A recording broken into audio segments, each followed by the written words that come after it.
All right, welcome back to M Live's Dungeon of Doom podcast. I am Ben Raven. He is Corey Woods. Corey, how you doing? What up, though? You look like you're somewhat rested from your cross country travels. Rested is an aggressive word, but we're back at it. Yeah, Detroit to LA to Palm Beach, back to Detroit in 6 days. We're living. No complaints here. Amazing week. NFL owners meetings. I am fresh back from that. It is Thursday, April 3rd.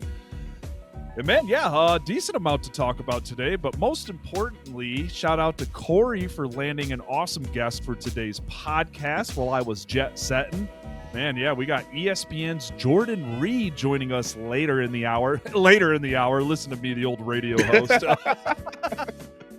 Yeah, Corey, great job on getting Jordan Reid. Tell us a little about Jordan, why you wanted to get him. I really respect his takes at ESPN and just his rise to where he is right now. Oh yeah, first off, thanks. Hey, he's one of the great up and coming draft analysts at ESPN. Does a lot of great work. I've interviewed him before where we talked about the Lions draft, and I just felt like, hey, we're just trying to start a new on the pod. I think a lot of people like our voices, but hey, let's try to do something different. And why not get a guy that knows the draft, eats, sleeps, and breathes it? Hey, we know all things Lions. This guy literally is the draft analyst for ESPN, and this is his forte. So I'm like, hey, let's see if we can get him in. And sure enough, he was able to carve some time out of his busy schedule for us. And yeah, just looking forward to chatting with him. Yeah, Jordan is already a star, so I'll call him a rising superstar because really I remember just following his work when he first started, I believe, at the Draft Network, and now he's at ESPN. So looking forward to just seeing his opinion on the Lions, pick 28, move up, move down, what they're going to do. I know he had my guy Donovan Ezeraku as his last mock draft for them, and we'll get into that more later because I think coming out of NFL owners meeting, even though Brad said that defensive line room is loaded, there's still a pretty obvious need for an edge rusher. But I was curious. I asked him about Levi Onwuzurike, and he was like, man, I didn't think we were going to be able to get that done. I didn't think we were going to be able to get that done at that price and also still be in the top free agent cornerback market. So, yeah, just Corey, what was your takeaway from that? I know you were following from home. What did you think about what Brad had to say about the D-line or anything, man? Because, yeah, it was a 30-minute conversation with the GM, and we don't always get that. I thought, I wasn't really too shocked at anything Brad said. If you just kind of followed the moves that the Lions have been making, reading some of the tea leaves from some of the stuff he said at the NFL Combine, everything pretty much made sense.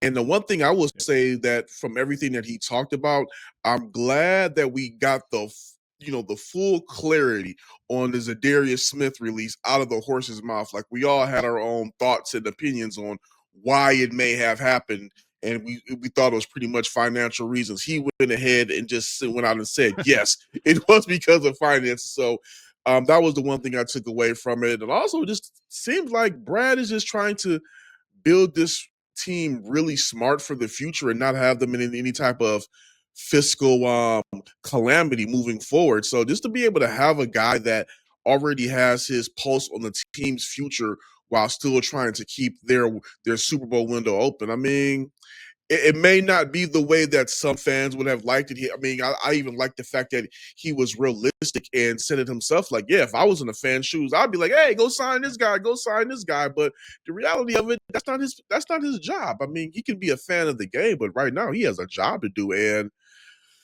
I mean, hey, at least in my lifetime, this is probably the best Lions GM. So I think you just got to go ahead and, as they all say, let Brad cook. Whether you like what he's cooking or not, you got to let him rock out. But yeah, I think just not to be too much long, but I like this comment about the defensive line. And yeah, I believe even you said it yourself. You were really shocked at the deal they were able to get Levi with. We both, you're the one who convinced me that, hey, Levi's got to be walking because he's going to command some money. So to be able to get DJ Reid at that price and be able to, now we can bring back some of these guys. Yeah. Yeah.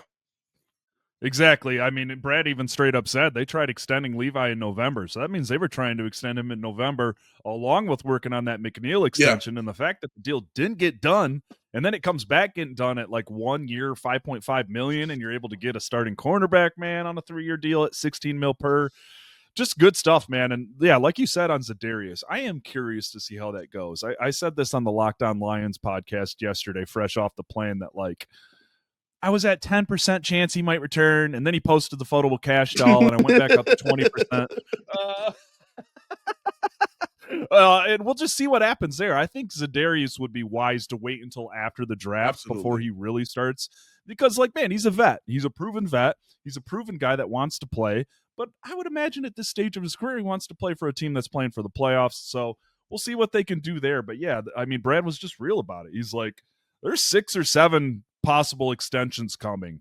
Like, we are not just trying to win now. We're trying to win now, but we're trying to like lock in for the future. Absolutely. That's been his message from the beginning. Sustained winning. And like, man, we know Hutchinson is about to break the bank, whether it's this offseason, during the training camp, or during the season. Like, everyone from Rod Wood, Brad Holmes, and Dan Campbell, we're talking like that hypothetical deal is like, that's going to happen. Yeah. Like, that's going to happen. Same thing for Kirby Joseph. The one guy that kind of seemed to catch the fans' minds were his comments about Jamison Williams. And I don't think anybody should be surprised about this. Pick up his 5th-year option, give yourself ultimate flexibility, lock him under team control for 2 years, because, like, no offense to JMO, but the ball is in his court. The ball has been in his court. It is still in his court. If he wants to stay here, if he wants to get a big old deal to stick around Detroit for life, he's got to build on what he did on the field last season, and he needs one full season without headlines for all the wrong reasons. Absolutely. That's not me like trying to bag on JMO or anything and say he's a bad guy. He is not. He is not. Like, he's the king of technicalities. That's what we kind of like to say. That's a good one. You know, he is like the king of technicalities for getting in trouble. But if he can just raise his game on the field, off the field, man, the ball's in his court. Because the Lions, the main messaging we got, like I said, from Rod, from Brad, from Dan, we like to draft our guys, we like to develop our guys, and we like to retain our guys. And Jamison is one of those guys, man. They traded up in the first round to get him.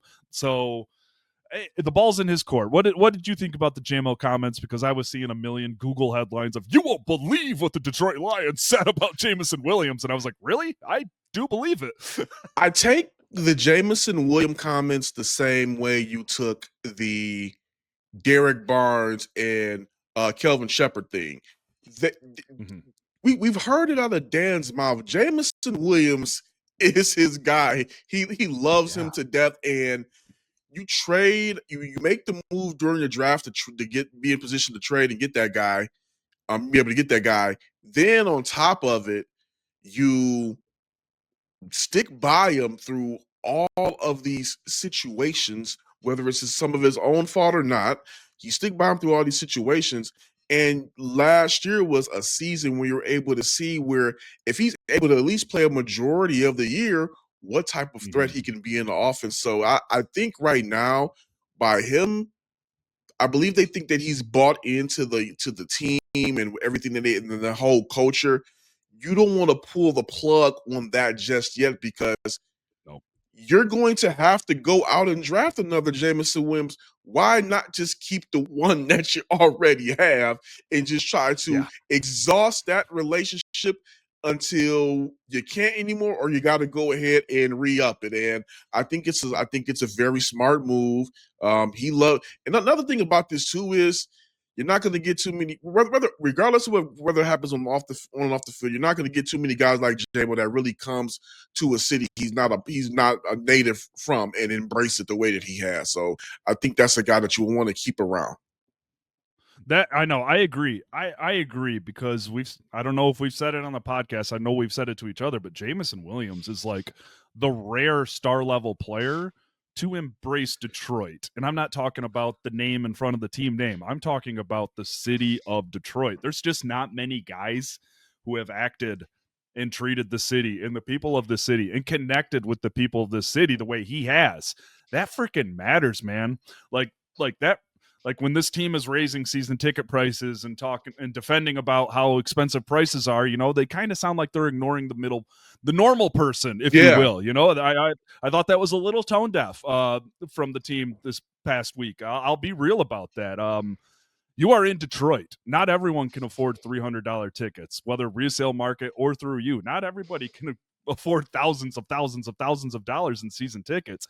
And you got this guy, Jameson Williams, who is a man of the people. Like, it's been so amazing to watch this fan base rally around this guy. And I get it. I get it. I was saying to the guys like in Florida, like, man, if I was 8 years old and watching this team, watching that guy in the field, I would be head over heels in love with him. Like, he is just a man of the people, man. Like, I understand there's some frustrations with him, but like the player, man, that's 1,000-yard wide receiver, and he is just scratching the surface of what he can do. So, like, man, I'm with you. Like, if J-Mo earns it, give it to him, but he's got to earn it. Like, he's got to earn it. He's 100% got to earn it. Yeah, and like I said this on the Crunch Time podcast, I said, and I kind of to piggyback off of what you said, he can get that big deal. He just needs to just go at least moderately clean as far as the distractions go for one season. You knock on wood, you don't want him to get injured, but injuries are injuries. Just don't get in any type of trouble.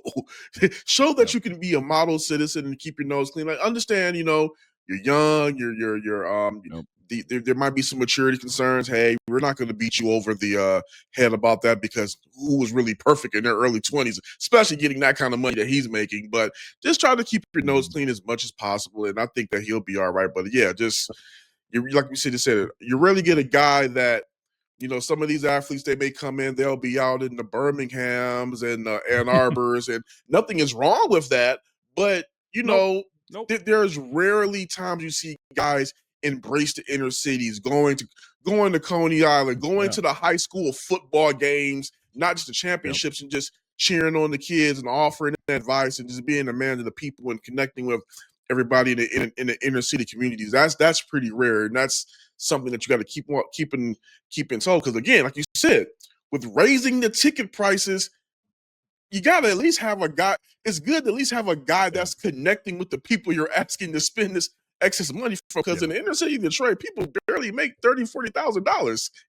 I know, man. So I wish they would do like a program or a special program for like the people of Detroit, like with a Detroit address that have supported your teams for generations and stuff. I'm just worried that they're pricing out the normal person, the normal person that wants to bring their wife or their husband or their kids to a game, man. Like, you're mortgaging a month's rent away to go to like as a family, man, and not even mentioning the merchandising prices and the concession prices. So yeah, I feel you. I mean, you got to keep that connection, and like that is JMO right now. I'd love to see that happen from some more guys, but like right now, JMO's the unicorn, and that goes for the Pistons, that goes for the Tigers, that goes for the Red Wings, that goes for the Lions, that goes for all of them. Like JMO is the one shining star in Detroit that connects with Detroit. But let's run through a couple other quick headlines before we welcome ESPN's Jordan Reid to talk some draft and Lions. We might be working on Christmas, buddy, and Thanksgiving. I'm so sorry. I've been the one person on this beat. I will pat myself on the back with a thorn by saying it, but I've been like, everyone's like, oh, they're not going to put the Lions on Christmas when they also play on Thanksgiving. They are. I was like, do you think the NFL gives a living crap about that? Do you think the NFL cares about making players play twice on Thanksgiving and Christmas? Do you think the NFL cares about sending us to a game on Thanksgiving or Christmas? Do you think the NFL cares about asking fans to come to a game on Thanksgiving or Christmas?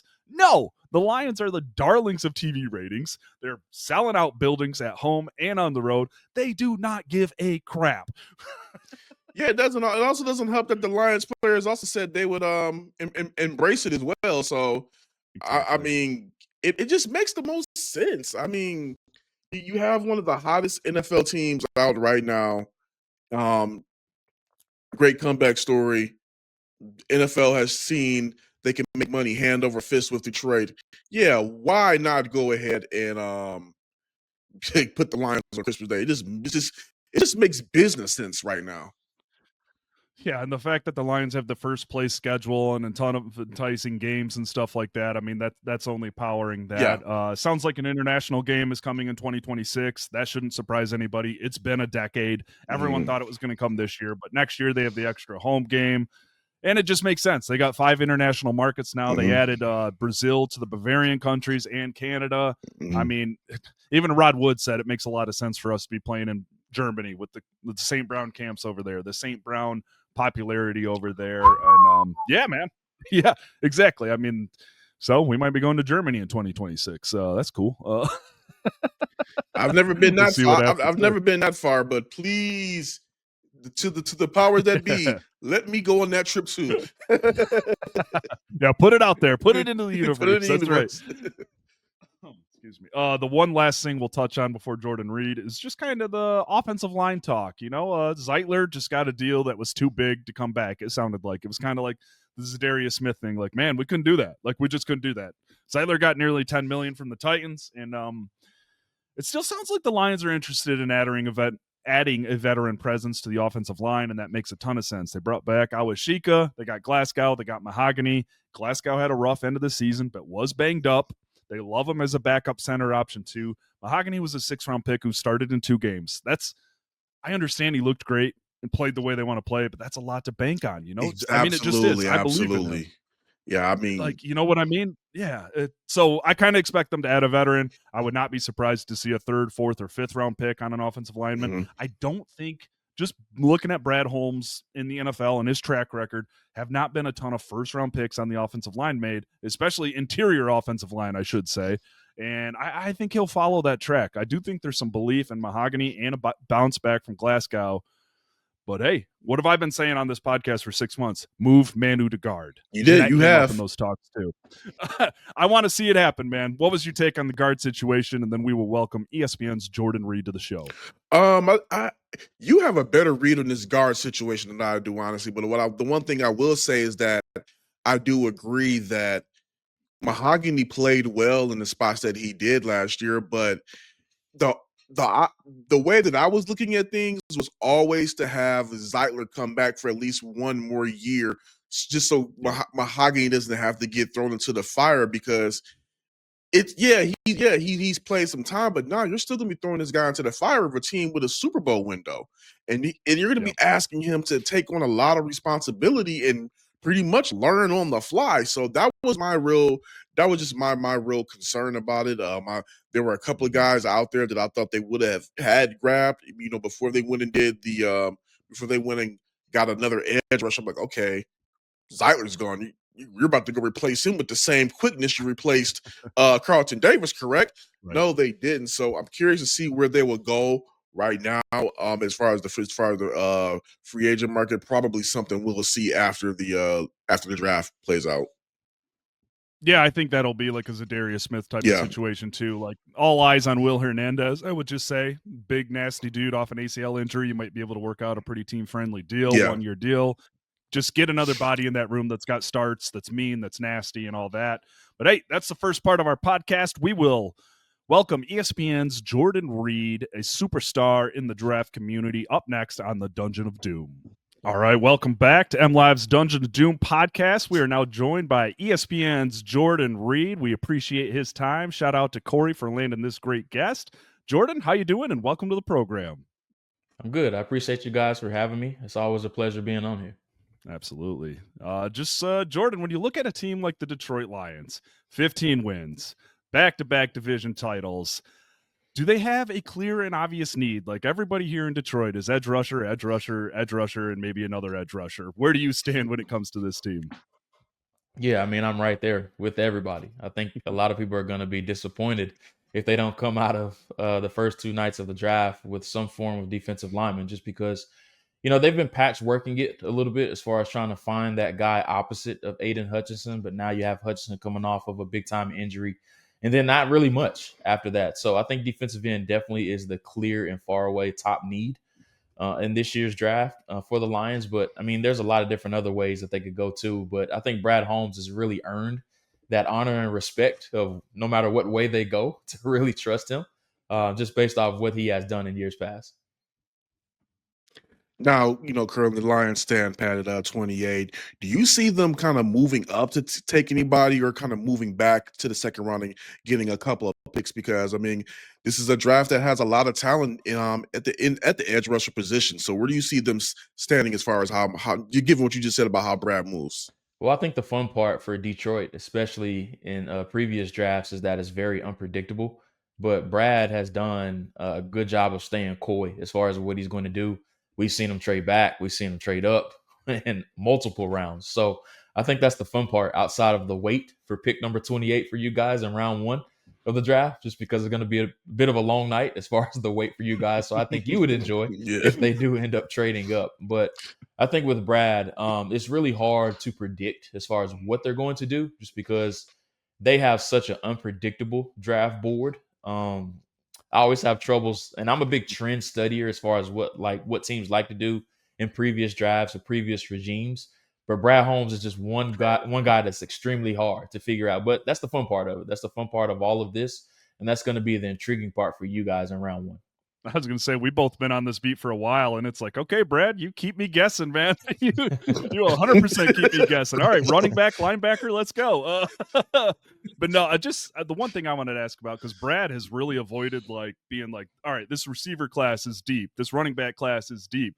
He straight up said it at the combine. He's like, this defensive line class, inside and outside, is deep. He's like, there's a number of guys we could feel great about in the first and second round. So just talk to the viewers at home, the Lions fans, how truly deep is this edge rusher class, and even this interior defensive line class with guys like McNeil and Wingo dealing with ACL injuries suffered in the second half of the season? It's a really deep class, guys, and we could see as many as 8 or 9 go in the first round. It wouldn't be surprising if we even exceed that number. But the great thing about Detroit is that I think they're in a great spot as far as where the run may happen for some of these guys, and I think that's going to happen really starting with the Falcons at 15, and it could go all the way through the end of the first round with the Eagles. So there's going to be a lot of intriguing names for them. But if they have a couple of guys that are graded really highly on their board, I wouldn't be surprising to see Brad move up in order to acquire one of those guys. And I'm sure we'll get into names here in a second, but I wouldn't be surprising to see them move up, especially if a guy that's very high on their board is still sitting there for them, maybe in their early 20s or so. Now, of course, we know that they need an edge rusher, but they've also need some help on that offensive line as well. They just lost Kevin Zeiler. He went ahead and went to the Tennessee Titans on a 1-year deal. So, in the event that there are some of these, these great offensive guards, these offensive linemen slip, do you see them, possibly getting one of those guys? Like one of our fans sent us a mailbag question: what do the Lions do if, they're sitting there at 28 and they need an edge, but a guy like Tyler Booker slides down to them? Do you see them kind of like focusing on taking one of those top offensive linemen and possibly trading up or standing pat in the second round and taking the edge there? It's definitely possible. It just depends on how they have their board stack and then just how they feel as far as the depth at each class at certain positions. So, for example, if they feel like the guard depth isn't great, then you go ahead and you select the Tyler Booker. And then if you feel good about the defensive end or defensive tackle class getting somebody on day 2, then you go ahead and, just wait or really hold off on that position until day 2. So it's really fun to see like how these teams have stacks, but also I call them clusters. Like, which cluster do you feel most comfortable about? Do you feel most comfortable about getting, let's just say, a Donovan Ezaraku at 28 and then getting somebody like a Jonas Savanea in the second round, as opposed to would you feel more comfortable getting Tyler Booker at 28 and then coming back and getting another defensive end in the second round? So which cluster do you feel more comfortable about? And then how much more quality would you feel could contribute right away as well? Nice, yeah. And I believe you had Ezaraku to the Lions in your last mock draft coming out of the combine. What is about his game that makes you think he's a fit? I know he was a heck of a productive guy and really thrived under that NFL-heavy coaching staff at Boston College. So sell Lions fans on Ezaraku, because I'm right there with you, man. I see the fit. Yeah, so like I said, whenever I'm matching teams with prospects and mock drafts, I go based off trends. Like, what are some of the trends or some of the types of players that Brad Holmes has selected in years past? I think of players that are pro ready, that are ready to step in right away and be instant impact contributors. That's exactly what Ezaraku is to me. He's not just a sack artist. He's very stout against the run. He has heavy hands, but the name of the game for him is going to be rushing the passer, especially opposite of Aiden Hutchinson. He's going to be able to step in right away in my opinion, be a 10+ sack guy, just because of the hand maturity, the experience repertoire, and the regimen that he has as far as being an experienced pass rusher. And 16 and a half sacks. He was second in the FBS a season ago. So his evaluation is really clean. And what I mean by clean is that you know exactly what you're getting from day one with Ezeraku. So he's one of those guys that I think if he's there, in the early 20s or so, I wouldn't be surprised to see them trade up for him just because he screams Detroit Lion to me just based off what they have drafted or taken a liking to in years past. Now, on the flip side of Ezeraku, you said, it seems like a guy that could be coming there and being pro ready. There's a guy named James Pierce out of Tennessee. He's now seen him onto the Lions on many mocks, and a lot of people have said that he's pretty raw. But what do you see about his potential fit in Detroit as somebody like could possibly be somewhat of a project piece? And you're trying to pair him with an Aiden Hutchinson on a team that has a Super Bowl window. It would be a little bit unconventional from what they have done in years past. They really haven't taken chances on those project guys early on. They've taken some guys early on day 3 in years past that have been more so projects or developmental type of guys. But those early players that they have selected, they haven't been projects. They've been players that are ready to step in right away. And as soon as they hear their name called on draft night, they're going to be asked to step in and play NFL snaps right away. So Pierce would be a little bit unconventional from what they have done in years past, just because I think early on he's best served as what I call a DPR, which is just a designated pass rusher. You want him to be that guy that can come in and those sub package situations, those obvious passing downs, and really just race past the quarterback and get those sacks. But against the run, he still has a ways to go as far as the consistency with his hands, as far as setting the edge. So that's why I said somebody like a Ezeraku, a Mike Green, or somebody like that would be a little bit further ahead than what James Pierce is right now, as far as just being on the Lions board. And where do you put the Texas A&M pair of edge rushers? Stewart and Scorton, really popular names around here. A lot of people raised eyebrows at the sack production. Us here on the Lions beat had to defend pressures as being important for the first couple of seasons of Aiden Hutchinson's career. Like, it matters, guys. Trust me. But so just like talk to the people worried about sack production. Are those guys, Stewart and Scorton, ready? And could there even be a possibility that a guy like Stewart falls past 20? Or is that kind of if he's there, go up and get him, Brad? Yeah, the pressures or sacks discussion is something that seems like we discuss or debate every single year. But I wouldn't say a lack of sacks is a bad thing. It just tells the end story of what happened and if a guy is finishing. But pressures tells me what's happening in between when the whistle is blown, and then also when the ball is snapped, and then when the whistle is blown. If a guy is constantly getting pressure, give me that guy all day long. Just because sacks is kind of like completion percentage to me, in that it only tells what happened in the end and that the guy is finishing the play. So what I mean by that is, something could go down as a completion, like for Jared Goff. Yeah. He could throw a ball at the feet of Jameson Williams, but it still goes down. It goes down as a completion, and it factors into the percentage. And then also a sack. A sack is just telling me what happened in the end. That's not to say sacks are a bad thing, but pressure is telling me that this guy is constantly wreaking havoc on a guy. So that's why I said with Shamar Stewart, I would rather go by the pressure numbers like you guys mentioned as opposed to the sack, just because the end game, I think that's something that's always going to improve. With Shamar Stewart, he's just not finishing plays right now. So that's why there's just so much intrigue with Shamar Stewart, and that you're hoping the traits eventually catch up to, or the production eventually catches up to the traits. We saw what he was able to do at the combine. So that's why there's so much intrigue with him at 6'5", 270 pounds. I mean, he was a freak show at the combine. We don't have to, anybody that was blind could actually see that he's a very freaky type of athlete. And then with Scorton, he had a lot of hype coming into the year, but I see him more so as an early to mid second round guy right now. I'm happy that he dropped the weight back down. So he reportedly played at about 275 pounds this past season, and I think he came in at the combine right around 260. So I was happy to see him drop the weight back down, just because he did look a little bit heavier than what we saw from him at Purdue. But he's another that just understands how to constantly generate pressure and get pressure on the quarterback. So Stewart is more so, or he could go anywhere from, honestly, 11 in San Fran to that range with the Lions. I could see that. And then Scorton, he's probably, he could go somewhere early to mid second round. That's where I have him graded right now.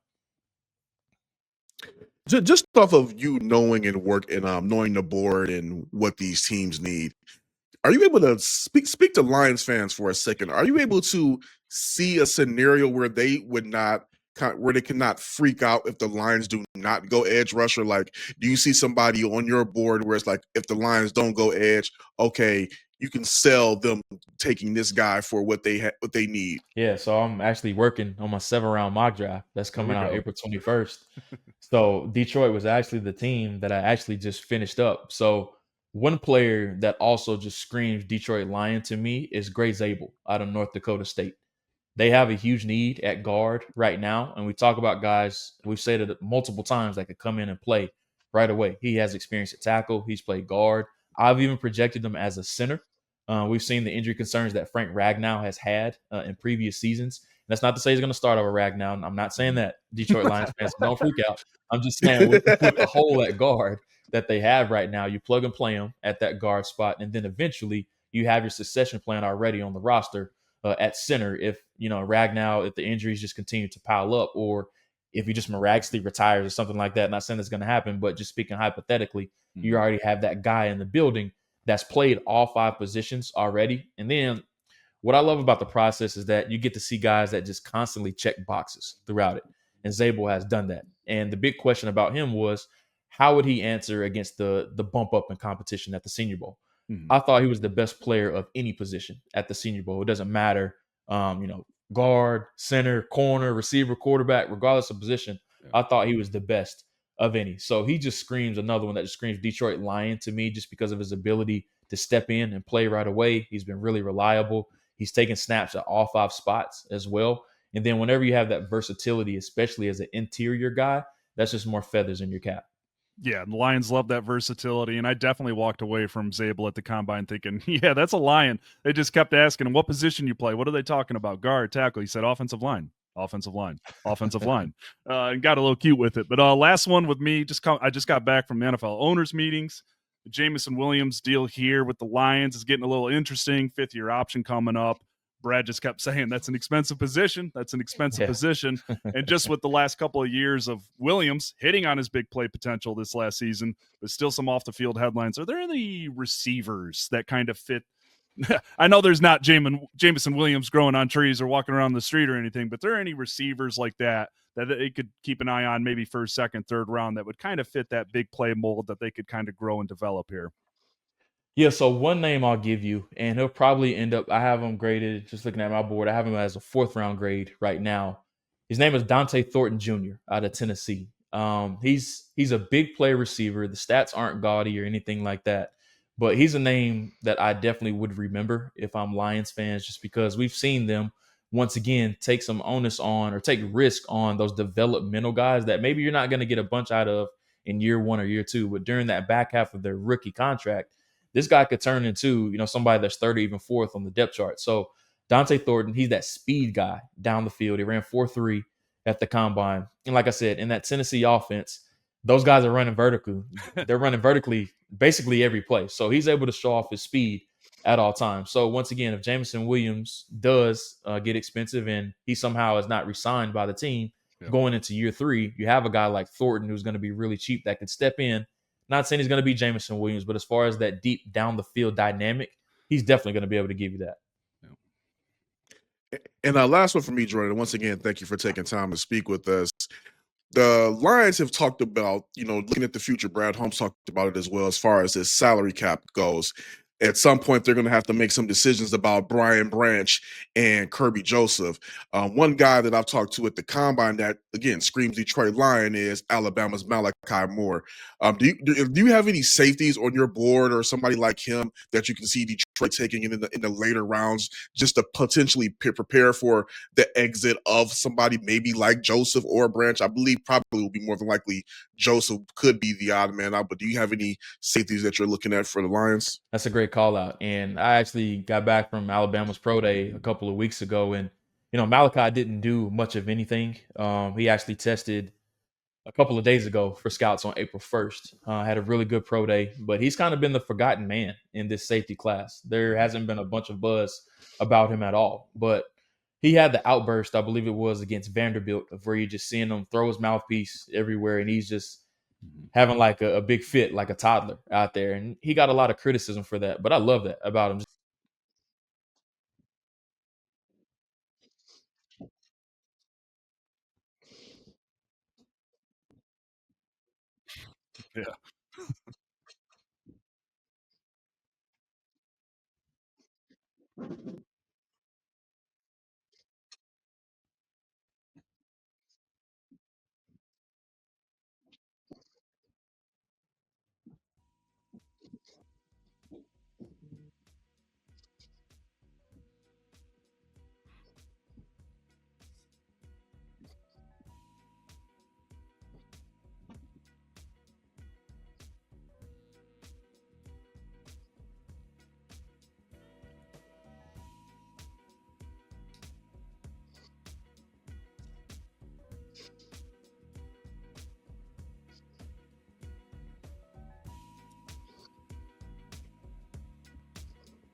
Nope.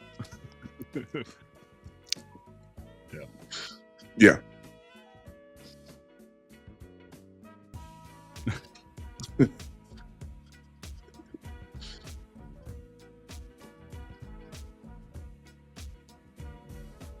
Mm-hmm.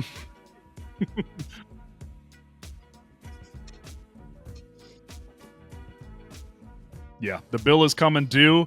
Jordan, we can't thank you enough, man. Make sure to follow Jordan Reid on Twitter, Jordan_Reid. Follow his work at ESPN. Keep up with him. He is he's an all-pro to us here at MLive's Dungeon of Doom podcast, and we can't thank you enough for your time. Thanks. Dude, that guy's awesome. Man.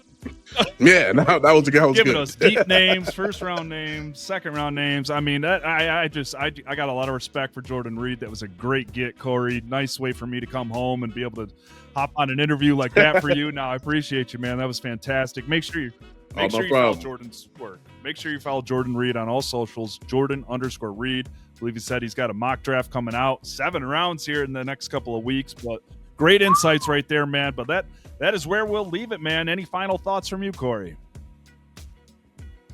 Nah, I mean, he gave me some new names. I got to go research and go look up some names. Write them down. right.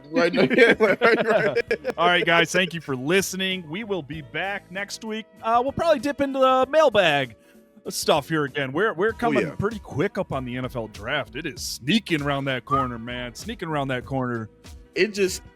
just hitting me like, oh, yeah, it's April. Holy crap. I know. I was just gone for 8 days, and it's like, oh, crap, it's April. Rent's due. Right.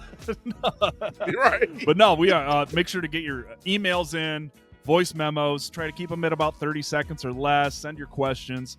Dungeon of Doom, all one word, at MLive.com. I am Ben Raven. He is Corey Woods. We are your Dungeon of Doom podcast.